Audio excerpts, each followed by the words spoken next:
Welcome, guys. This is the Double Lob Podcast. My name's Ander Cheku. And my name's Tyler Engelman. So this is our first podcast that we're doing. We're going over a lot of NBA topics and just basketball topics in general.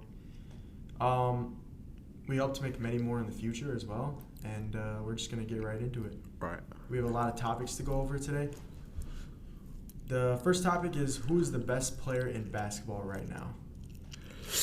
Shit, okay. Now, as much as I am a Bucks fan, I kind of got to go Jokic just because he won 2 out of the last 3 MVPs, and he did win the ring. And as much as I hate the guy, he's the best player in basketball right now. You win the ring, and you're the finals MVP, you're the guy. Steph was the best last year.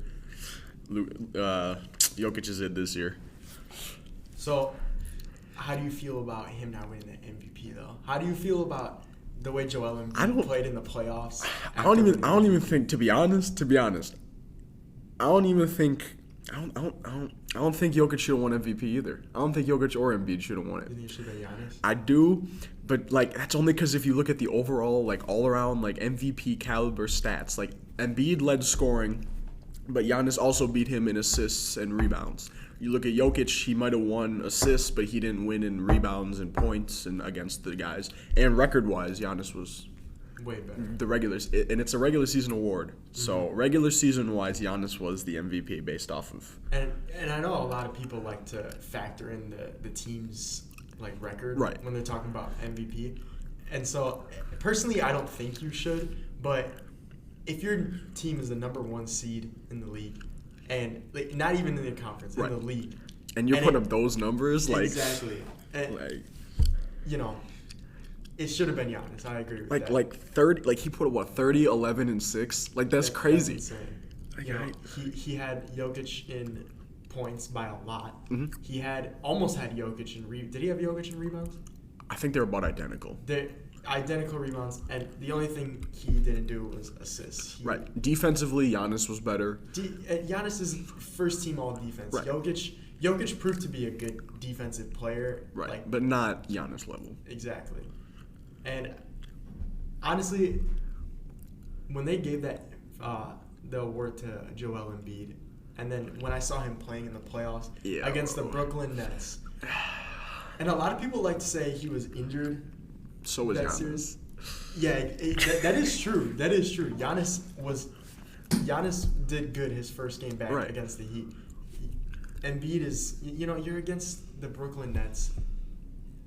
You're playing Nicholas Claxton. Right, bro. Nicholas Claxton, and you can't get more than 20 points in 2 separate games. Right, bro. And how are you going to get out-rebounded by Nick Claxton, too? I get he's a good rebounder, but if you are the MVP and you are getting beat by... And not saying Nick Claxton is a bad player. Shout out to him. Right, great player. But, you're the MVP. Exactly. You bitched all season about how you're the MVP of the league, and then you come in the playoffs and get bounced. You get bounced. You have James Harden outperforming you. That's insane. And James Harden, I love James Harden, by the way. Right. He is my favorite player, but he's historically known for being a terrible playoff player. I mean, what did the 2018 Rockets? They missed 27 straight threes, and he was part of that. But shout out to James Harden in that playoffs. He went off. He did 40 points in his first game, 10 assists. Dude. And let's talk about that Celtics series, man. Bro, 2 40-point games and 2 game winners. That's what I'm saying. That is ridiculous. And I think he proved a lot of people wrong by I think he proved a lot of his haters wrong. Because people were saying, oh, the Harden that we know is gone, the Harden that he's a whole new player. But he showed in those playoffs that he was still both players. He could still go get you 40, but he was also getting those assists. Mm-hmm. And his defense honestly really improved too. So, all right. So another topic was, is this the best generation of talent we have ever seen? So my take on that is yes, but no at the same time. We're seeing a new kind of generation, in my opinion. We're seeing a lot of shooters. Mm-hmm. You got people like Keegan Murray, who's already setting new records for threes. Right. You got people like Buddy Hield, who's making 200-300 threes a season. Mm-hmm. And people like them aren't even talked about, And that's so much talent. Right. But if you're just talking about greatness, I feel like it's too early to tell now, but I feel like back in the 80s and 90s was the greatest, like, just all-time great players to ever play. And I don't know, what's your take? Well, now this generation is like a different, like, it's a different type of talent. Like back in the day, like with Jordan and Bird, like it was like mid-range, like attacking the basket. I mean, besides Bird was a shooter, but like Jordan and Drexler and all these guys are driving to the hoop, and they're just, it was an inside game, big defensive game. But now it's like you see guys creating their own shot. It's not just pass it around, try to work it inside, and like there's better defenses to equip to that now. And like we're just seeing like with Wembanyama, like you would not in the 80s and 90s have seen some 7'5" dude out there dribbling like he's KD and shooting like he's Curry and dunking like he's Giannis. Like it's not. That's totally true. Yeah. Like it's just a different type of talent. Like greatness wise, 80s and 90s got it. Talent wise, like just skill wise, like skills, it's today, but like greatness, it's back then. Like, yeah. So let's talk about this in-season tournament, Tyler. Oh God. I know you don't want to. All right. I personally think it is the dumbest. Okay, it's not completely dumb, but I'll tell you why it's dumb. Right. Right. I understand what they're trying to do. They're trying to get people to play more. They're trying to stop load management, which I think is absolutely amazing. Right. I am so against load management. Right. But the stakes and especially the prize of the in-season tournament is $500,000. $500K. Right. And what is the minimum salary for a player on an NBA team? Like it's one like, or 2 million? I think it's like 1.2 now. 1.2 million. That is not even half of the lowest paid player. Bro, the water boy is getting paid like $100K a year. Like, you know? The dude mopping up the sweat on the court is getting paid more than that. Like, right. Come on, man. What are you going to do with $500K? Personally, I think, I heard somebody else say this, that they should, like, it should be like a guaranteed, like, spot in the playoffs. Right. Or something like that. Or, honestly, I think it should be like $10 million. Right. Like, it's like the reward for the tournament doesn't even matter. Like, they're making, like, this big deal out of this thing, and I get what they're trying to do. They're trying to, like, because, like, fans like us, like, we're Bucks fans. So, we're waiting for the playoffs every year. We know we're going to be good in the regular season. So, the regular season is just like, all right, like, it's time to get to the playoffs. This brings some sort of excitement for the teams that are playing really bad and the teams that are playing really good. It gives fans something to watch. But they're going about it all wrong. Like, they have these weird, like, groups that, like, are just, like random. Like, there's no, like, skill base in these. Like, it's, like, certain teams are just going to run through their group like how they always do. And it's, like, $500,000 for an NBA team. Like, they make that in, like, a second. Bro, like, they're not, and all that does is, like, create more injuries and more, like, which, like, not to say it, like, is bad, like the competitiveness wise, like them, like, trying to, like, have all these, like, new games, but, like, I don't know how seriously the players are actually going to take it. Like, they're trying to, like, make it seem like it's going to be a big thing, but, like, you really think Giannis is going to take these games seriously? Or you really, I mean, Giannis will. It's fucking Giannis. But LeBron ain't going to take these seriously. Like, KD ain't going to take it seriously. Like, it's just not worth it, honestly. I think the prize should be $5 to $10 million. So, can you imagine playing for $10 million? As an NBA player, okay, say you're LeBron James, right? And you have a chance to win $10 million. You could add a good shooter to your team for $10 million. You could add a good wing player to your team for $10 million. That creates a lot of opportunity for a team. It does, and it's just $500. I'm not gonna get past that. That's like that's what they paid for like 2K tournaments, right? like the 2K league winners get $500,000. Like, are you kidding me? Like $500K for an NBA game? Like, I can't. Like, but I think it will stop load management. I think it's kind of like putting pressure on a lot of guys to play.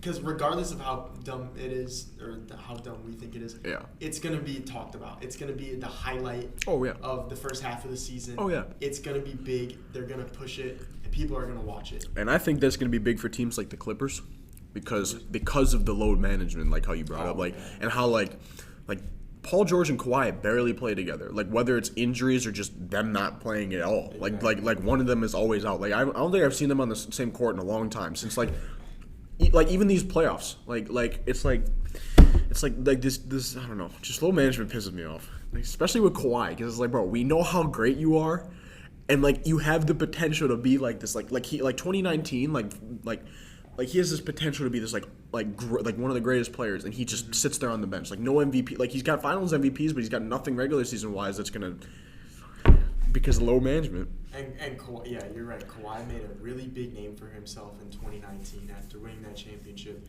And yeah, you go to the Clippers, whatever. I think you should have stayed in Toronto. But he is damaging his reputation. Mm-hmm. He's going back to his way with the Spurs before he got traded about just not playing. Mm-hmm. And if you want to, I know he's NBA top 75 team or whatever. Right. If you want to stay in that conversation, you need to play. And personally, I don't think he should have played, or I don't think he should have. Actually, no, he does deserve to be in the NBA top 75. But if he keeps continuing with this, he needs to be out of that conversation. Like, players like, honestly, like, because Harden didn't make it, did he? He did. Oh, he did? I think he did. Okay, yeah, he did. But there, I know there was like some people that like, I was like, Clay. Like, yeah, like Clay doesn't make it, but like I get that 2019 Kawhi was so great, but Kawhi really only has 3 years of being great. Mm-hmm. He has those 3 Finals MVPs, but outside of that, he's been bounced out of the first round, second round. 2 Finals MVPs. But yeah, you're right. I thought he has 3.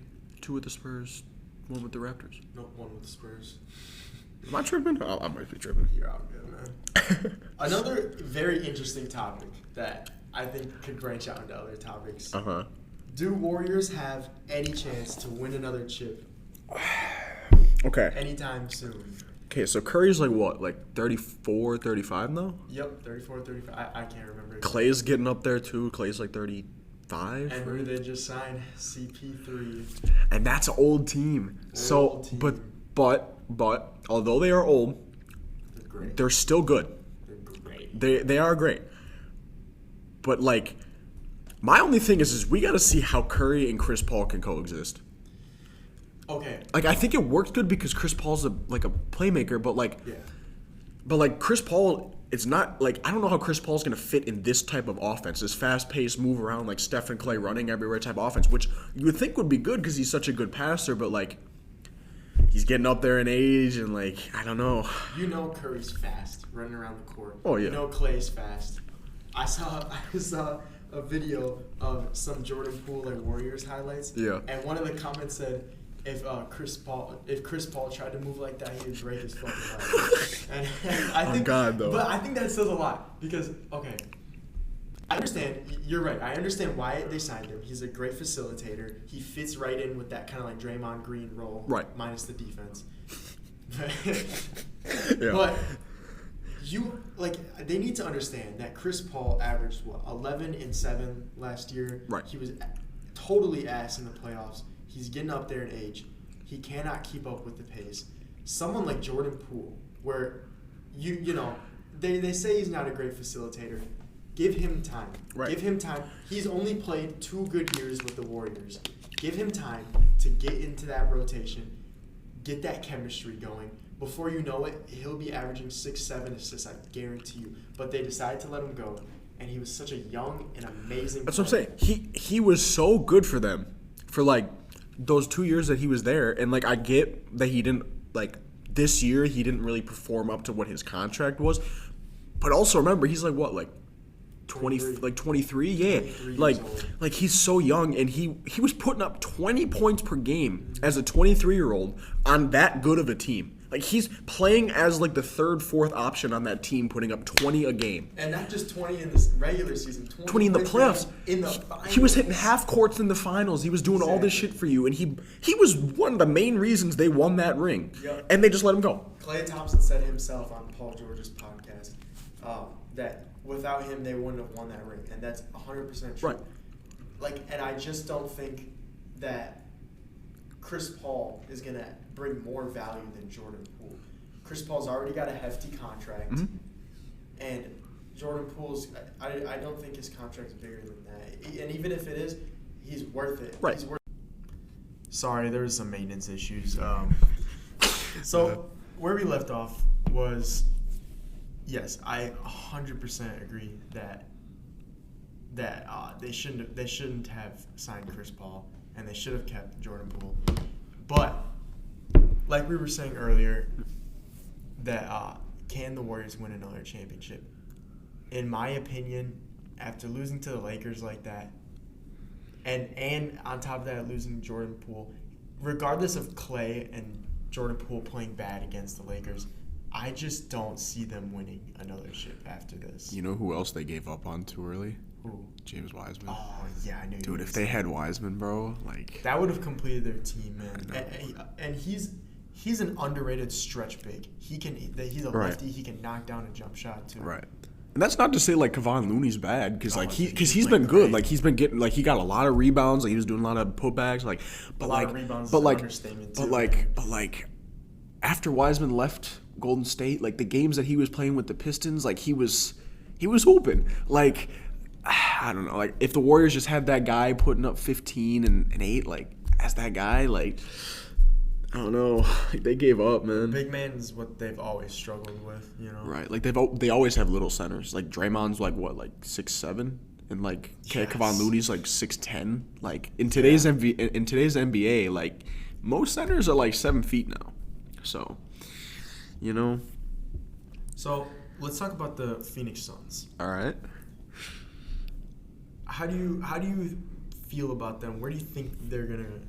Do you think they'll go to the finals? I gotta be honest with you. Nah. No, you don't think Listen. We have seen this team already. We've seen a team exactly like this. You know what it's called? The Brooklyn Nets from 2 years ago. It's 3 ball-dominant players who don't know how to play as a team. The reason why the 2021 Suns made it to the finals is because they had completely different play styles. Chris Paul was a facilitator, but he was still good at it, and he could get you a bucket time to time. Booker would be the scorer. Ayton was getting good rebounds and you know doing his thing in the paint. Pick and roll with Chris Paul. Yeah, exactly. Now they just have Bradley Beal, who can't pass. He's just a scorer. Booker can't pass. He's just a scorer. KD's never been able to pass good. He's just a scorer. And then they have Ayton at center, who's actually regressed over the last couple years. Yeah. So it's like I don't know, like I just don't feel like with the Kings getting like more experience and getting older, and like these other teams in the West like making like a push now, like even the Lakers are getting a little better. Like the Grizzlies can always do shit when Ja comes back. Like Nuggets, I mean, how can I even forget like the champions? Like there's no, I don't even see them beating the Nuggets. They don't have the defense. Plus their defense is non-existent. Where's the defense on the Suns coming from? Exactly. Like I don't even know who the hell their fucking power forward is, or their small forward. Because they have Chris Paul. They have TJ Warren. Oh yeah, that's right. Like Bubble Warren's is coming in. Hey man, and that's something else I want to talk about is I agree with you. I don't think that you can buy a championship. No. I don't think. Shout out to Jimmy High Roller. He talked about this in his video. You can't buy a championship. And if you look at some of the, actually most of the champions in the last couple of years, the Nuggets, good chemistry. They've been building this chemistry for years. Good core for many years that they've been building. The year before that was Warriors. I mean, that's just Warriors. The Warriors. That's self-explanatory. The year before that, Bucks, Giannis, Middleton, Brook Lopez. They've all been playing.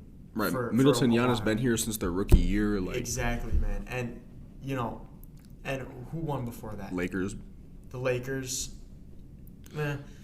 I mean, but even they didn't really kind of like buy it. Like LeBron was only on a 2-year deal at the time, and AD was on they did keep a lot of their players from the year before. Yeah.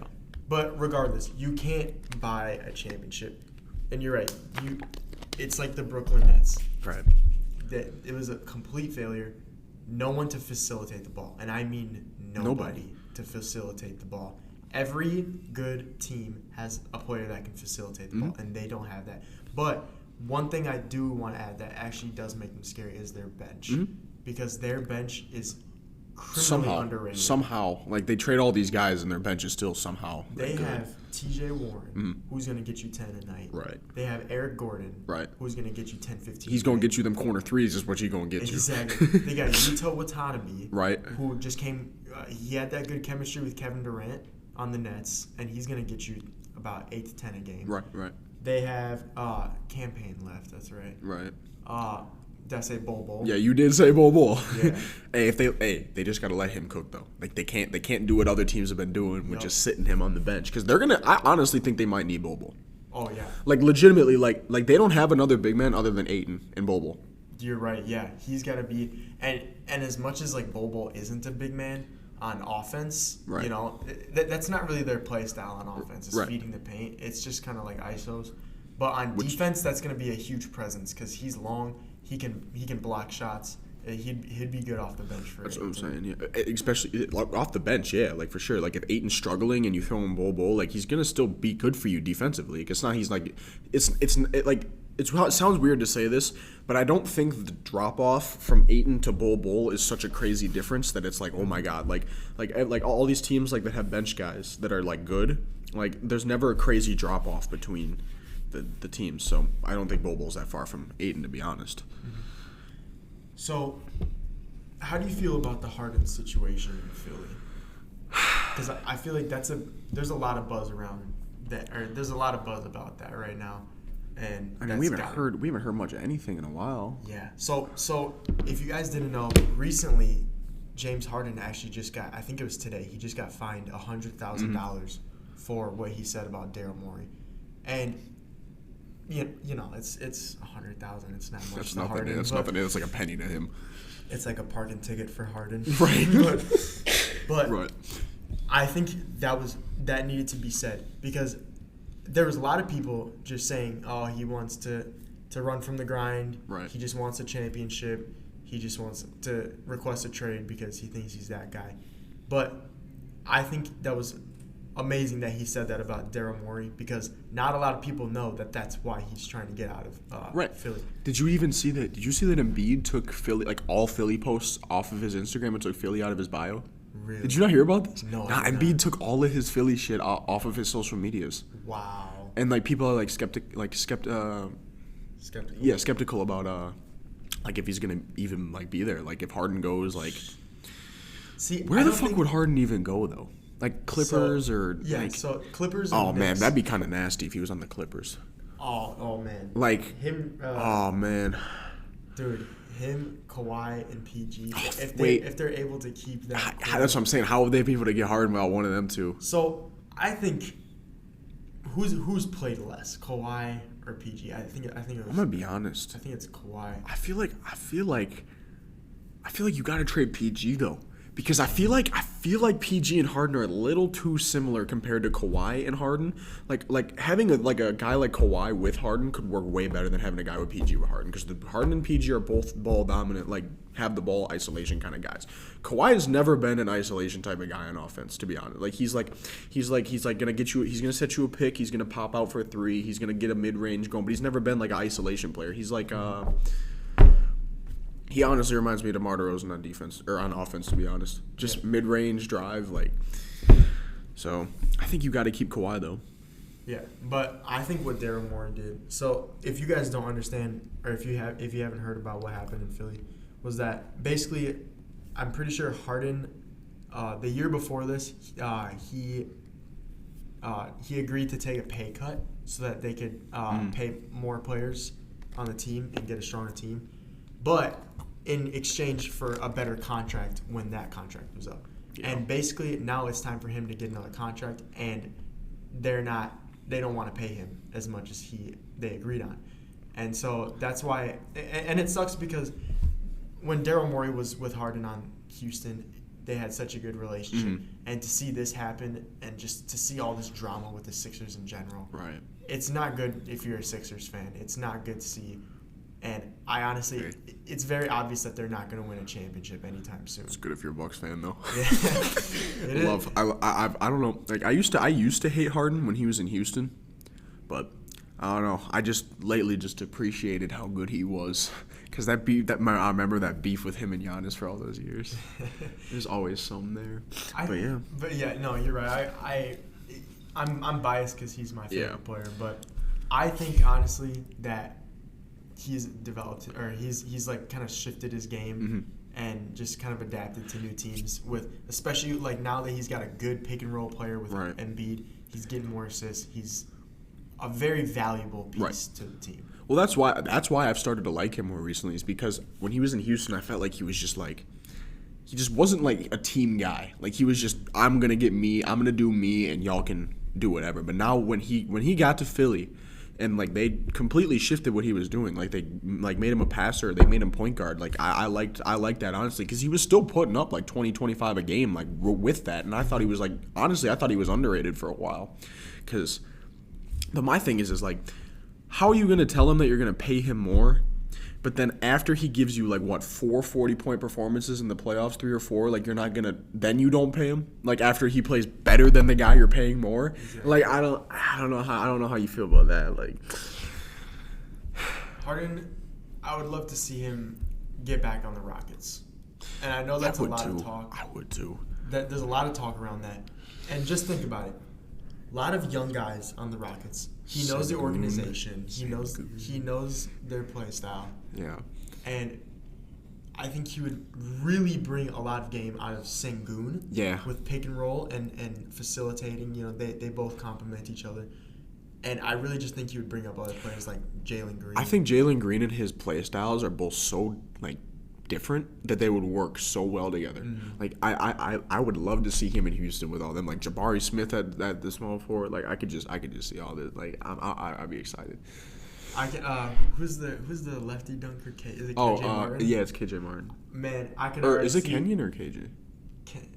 I don't know. One of the Martins. Martin. Yeah. Martin. Or no, Kenyon's like old. I think I'm thinking like some old motherfucker. KJ Martin. Yeah. I can already see all the lobs. From Harden to KJ Martin, Harden to Jalen Green, Harden to KPJ. Hey, get Sengun up there, man.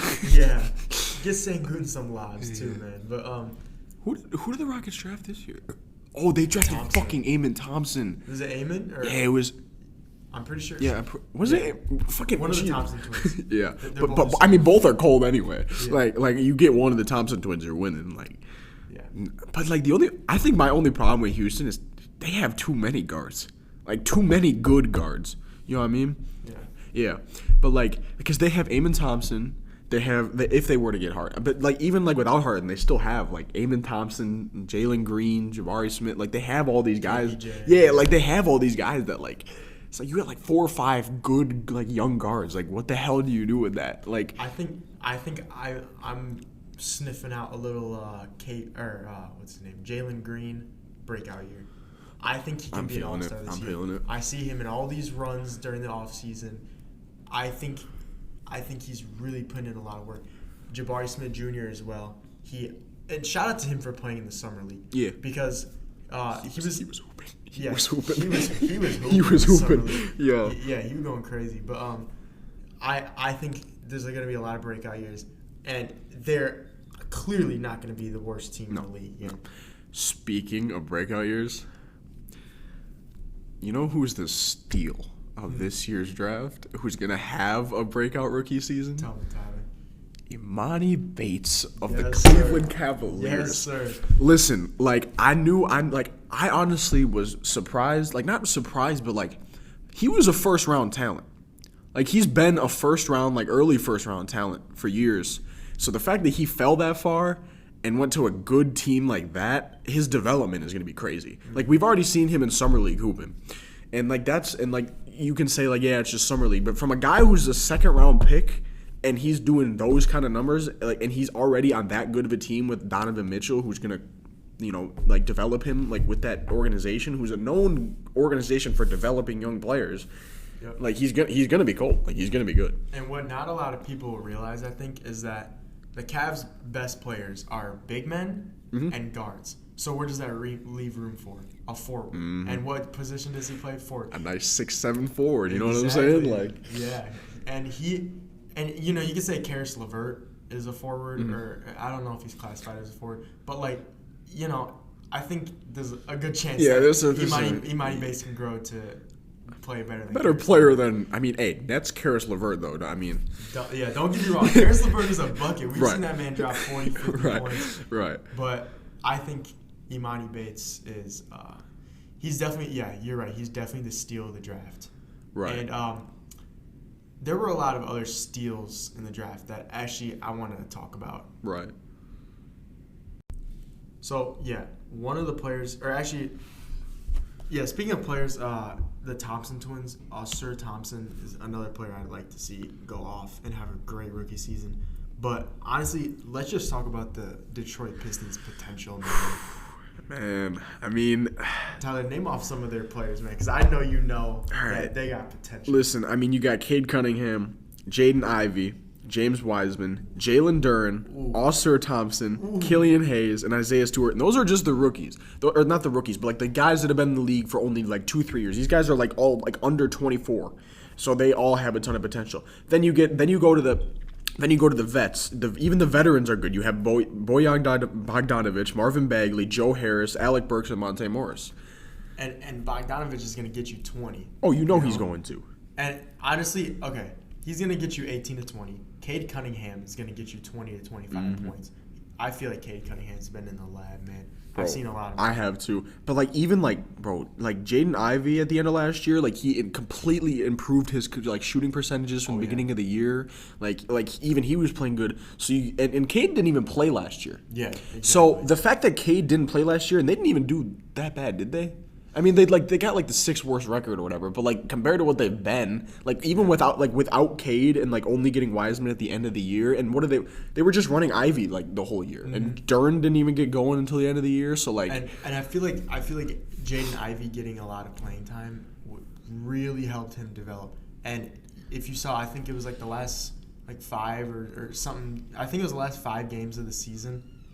He was averaging 22 points a game. Yeah, which is just amazing. As a rookie, yeah. Yeah, as a rookie, that's just insane. The only problem with that team, not really like a problem, but like something they'd have to figure out is like Cade is like what? Like he's like 6'6", 6'7"? He's actually 6'8".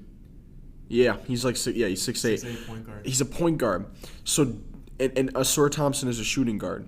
So do you have Ivy at point guard, Cade at the 2, and Osur at the 3? Because I feel like you can't not play Osur, I mean, I guess you could put Bojan at the small forward and Duren at the power forward and Wiseman at the center, but like, I think. But Stewart's been a starter for them too, and he's their power forward. So it's like, who else do you play? So Stewart is such a bucket. And talking about the Pistons and who they should play is beyond me because I've never been able to do. Like, Stewart is underrated. And he's actually really underrated. And so I think so. Obviously, Cade at the 1. I think it should be.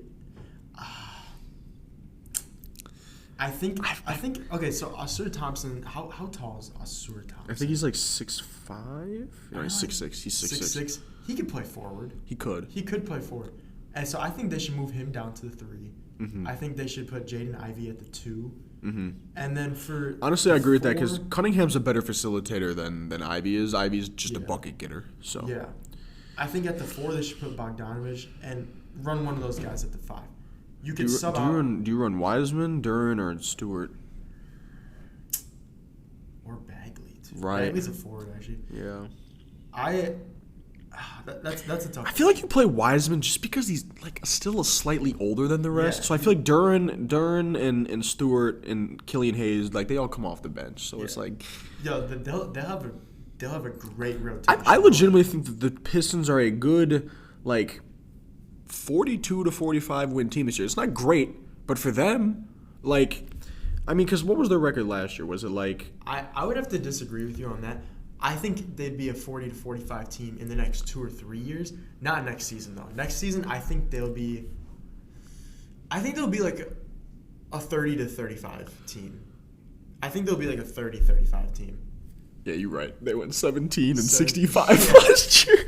Damn. But give them 2 to 3 years, they'll definitely. Oh yeah, no. I say when all these guys are like in their 3rd, 4th year, they're gonna get there. They're gonna. I mean, I legitimately think that the Pistons have the best potential over the next 10, 15 years out of any other team. Mm-hmm. I mean, you can say the Rockets, but they don't have a center or a forward that they can really go to, like how the Pistons have every position filled, to be honest. So speaking of potential, let's talk about the elephant in the room, Wembanyama. All right. Wembanyama, man. You know, I'm no glazer or anything, bro. I'm not sucking his dick or anything, but like that man has just some generational talent and potential. I have never seen a player like that. Did you see 2K give him an 84 overall to start? The highest rated rookie before that was like Zion at like an 81. Like he's 3 overalls higher than the next highest rookie that ever was. And that's in my opinion, that's Hall of Fame glazing. Yeah. Because as great as he is, you cannot sit here and tell me that Wembanyama, because LeBron was a 77 as a rookie. You cannot sit here and tell me that right now, potential-wise, Wembanyama is generationally like one of the best. But right now, coming into the league, Wembanyama is not where Zion or LeBron or all these other players were. He's a raw foreign prospect like how Giannis was. Giannis was raw. It took him 4 or 5 years to get there, but now he's Giannis. So Wembanyama shows like even in the G League, or not the G League, the Summer League. When he played in the Summer League, you saw that first game, he has the ability to struggle. Like he's gonna have those games where he struggles, but then he has that second game where he had like 29 and 12 or whatever. Yeah, 27, 12, something like 3-4 blocks. Yeah, and he had 5 blocks in the first game too. So like, exactly. He's got the potential, but he's not gonna be Rookie of the Year this year. And you know, it's hard to tell whether it was just pressure or if he's gonna be inconsistent. Mm. I think that is so much pressure on a 19-year-old kid. Yeah. So much pressure, like all the lights, all the cameras. Hasn't even been in America either. He was in France for all these years, and that's France basketball is not nearly as big as the NBA is here. Like all the cameras, all the lights in the world are on this 19-year-old kid. His first. And I feel like it was like random too. Like it just randomly happened. He woke up one day, shit, I'm the number 1 pick. Like, and I felt bad for him that first game because there was so much pressure on him, and I think that second game. Not as many cameras on him, not as many lights on him. That's why he performed so well. Legitimately, I think he'll struggle in his debut. Oh, in his debut, it'll take him a little while. I think first half he's not going to play well. Like it was like a Cade Cunningham thing where and Jabari Smith Jr. Zion did it too. He didn't play well in the first half, and then the second half, remember he made those 5 threes to win the game. That shit was crazy. I honestly think the first half of the season he'll struggle a little bit. Mm-hmm. After that though, I think. Especially my prediction that I've told a lot of people is that his first season, I think it'll be 16, 17 points, 10 rebounds, and maybe 2 blocks. Yeah. I think his second season and especially his third season will break the ceiling. It's going to be some 2K shit is what we're going to start seeing. Because he's everyone knows that European basketball is a lot different play style. Mm-hmm.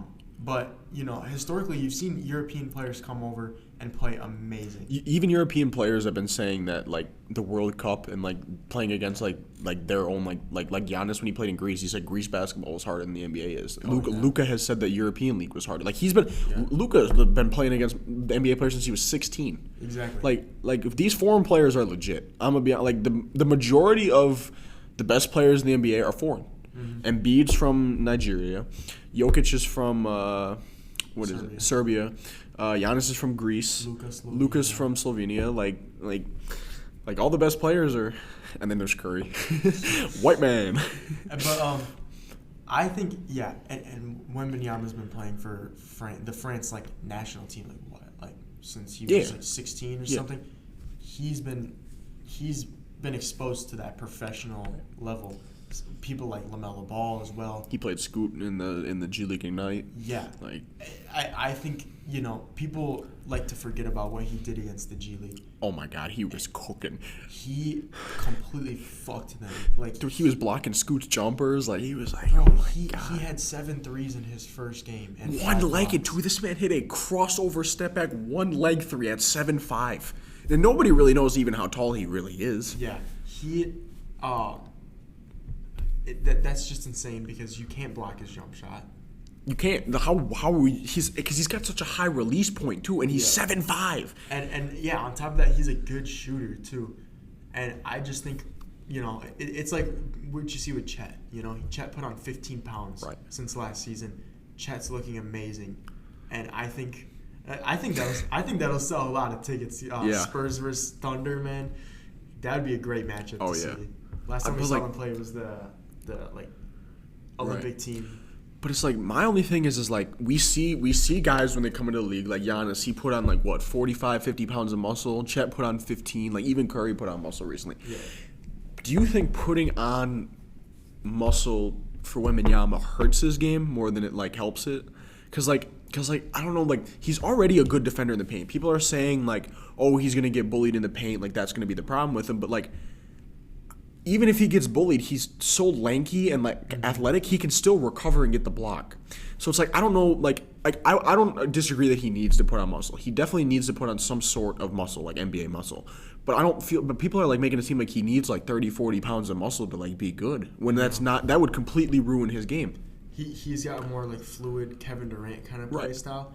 Kevin Durant didn't put on KD couldn't bench 185 one time at the combine, and he even told the reporter he's bench isn't basketball. Exactly. And he's been skinny his whole career, and he's top 10, top 12 player of all time. Because you see people like Giannis who, at the beginning of his career, he was a shooting guard. He was hitting threes. His first shot in the NBA was a three. Yeah. Exactly. And then he started to grow and he started to transition to a post player. That's exactly why he had to put on muscle. Wembanyama is not a post player. Right. He has post moves. He can play all around the board. But he's already good enough at him where he doesn't need to put on muscle. Exactly. And people like to forget about the fact that he has an 8-foot wingspan. Dude, that's insane. Giannis, in comparison, Giannis is 7'3" wingspan. His wingspan is 9 inches longer than Giannis. And Giannis is touching top of the backboard with ease. He's blocking shit everywhere. Wembanyama don't even have to jump. He can just stand there. And that's gonna be really annoying it's not gonna be tough for offensive players. It's gonna be very annoying, and that's gonna help him a lot defensively. So I think obviously he's gonna need to put on some muscle. Right. But you're right. I don't think he should put on Giannis 50 pounds of muscle. Right, because it's not his game. He doesn't need the bully ball. He's not a bully ball player. Exactly. So and there's clips of him getting. I remember I saw this clip of him getting backed down by some no-name European player, and people don't know that game he had 5 blocks on that guy. But I feel how do I put this? Every player has a certain flaw. Every player has something that they just are not going to be good at. Harden's never going to be an elite defender. He's never he's as much as he wants as much as he could be he's not ever going to be an elite defender. Giannis is never going to be an elite shooter. Yeah. Curry's never going to be an elite well he's athletic but not he's not going to be Giannis athletic. All these guys have something that is going to be wrong. Even LeBron he's not a great 3-point shooter. He shot the worst percentage in the playoffs last year of all 3-point shooters. Everybody has something that's wrong. So you can't discredit the one thing that's going to make it bad. Why are they're not talking about this motherfucker is 7'5" shooting one-legged step back threes. How the fuck is he doing this? I'll never forget the first time I saw that clip of him. I thought I was watching Jesus Christ himself on the basketball court. Oh my god. It's crazy. Oh god, no. But to wrap it up, I want to hear your thoughts on awards for next season. Ooh, okay. MVP. Luka. I've been saying it for 2 years, but I think he's got it this year. I think him and Kyrie will do some damage. I think they'll be better. Yeah, it's all down to how good the team is. DPOY. I'm gonna be honest. I think I got Brook Lopez on this one. I think he got snubbed last year. I think he's just not as big as a player as Jaren Jackson is. So they just didn't give it to him. And Marcus Smart's going to keep people out of the paint. So. Bro, most improved player. Shit. I'd have to come back to that one because I can't think of that on the spot. Yeah, we got to talk about that on the next one because that's hard. That's always a hard one to think Coach of the year, though, I got this in the bag. the Kings coach. I don't know who Kings the fuck coach? it is. I forgot who it is. I can't. Isn't it fucking? The old Warriors coach. Yeah. I forgot who it is. But anyway, I legitimately think that I have a theory that the Kings are going to be the number 2 seed again. Wow. Yeah. That's definitely doable. For them. Because they were already, like, nobody expected the Kings to do that last year, like, at all. Like, they were expected to be bad, and now that they're getting older, it's like they got it. I'd have to agree with all those actually.